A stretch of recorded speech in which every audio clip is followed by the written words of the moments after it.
Natutuwa po ako na yung matagal na namin pangarap ng mga taga-Bamban, lalo na si Sir Ronnie at iba pa ay magiging ganap na realidad na.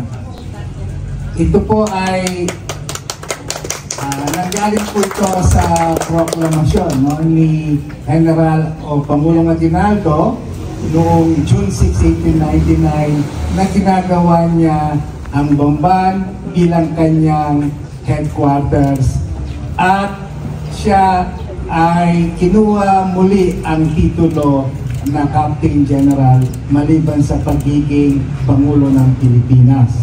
So sa mga naging kabisera po ni Pangulong Aguinaldo, yung Bamban lamang ang merong proklamasyon. Kung kailan idineklara ng ating Pangulo ang Bamban ang siyang kabisera ng buong Republika. At napakapalad po ng Bamban at bahagi na siya ng kasaysayan ng Pilipinas. Maraming pong kasalamat.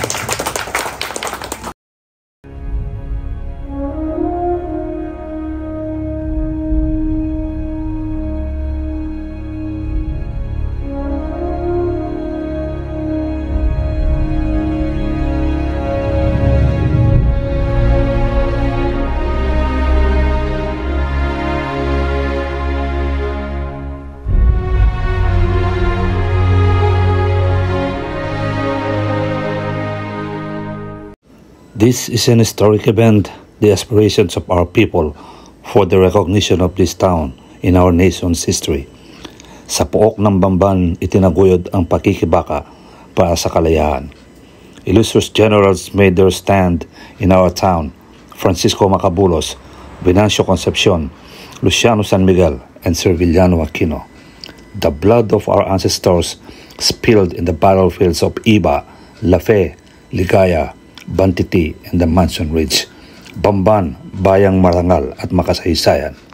Una malyari ang pahalamat kay Gali kan General Aguinaldo, ko'y kamuyong ka ganawa.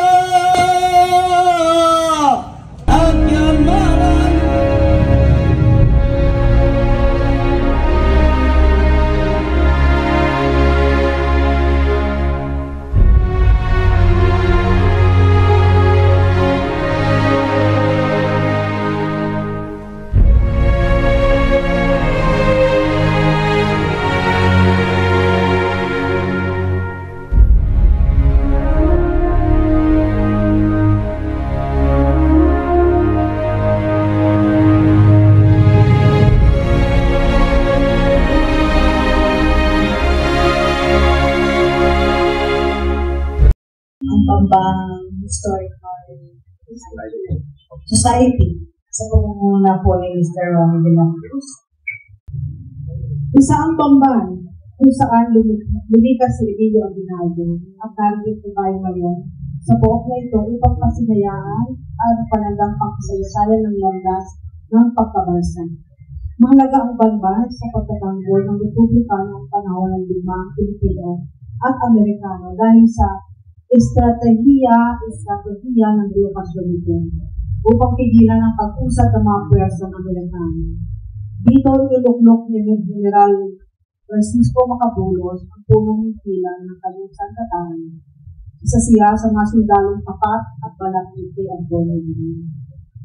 Matapos mapaslang ng mga kapwa-revolusyonaryo sa General Antonio Luna at ang kanyang malapit na kawal ni Sir Colonel Francisco Roman sa paglatuan o kalima ng Hunyo 1899, agad pumunta si General Aguinaldo sa Bamban upang harapin ang mga sundalong sa parte ni Laguna at mapigilan ang anumang demoralisasyon sa kanilang mga anyo.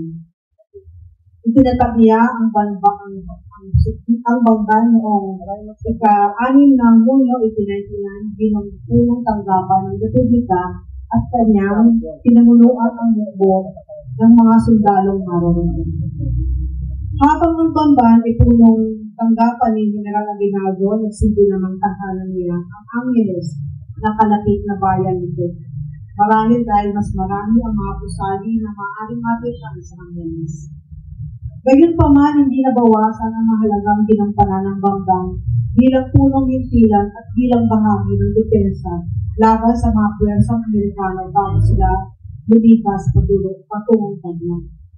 Naway ang banandang pangkasaysayan ng ating pinasinayaan ngayong umaga ay magsilbing alaala sa mahalagang yugto ng ating kasaysayan kung saan ipinaglaban ng ating mga ninuno ang kalayaan ng ating tinatamasan ngayon at ang dignidad ng mga Pilipino.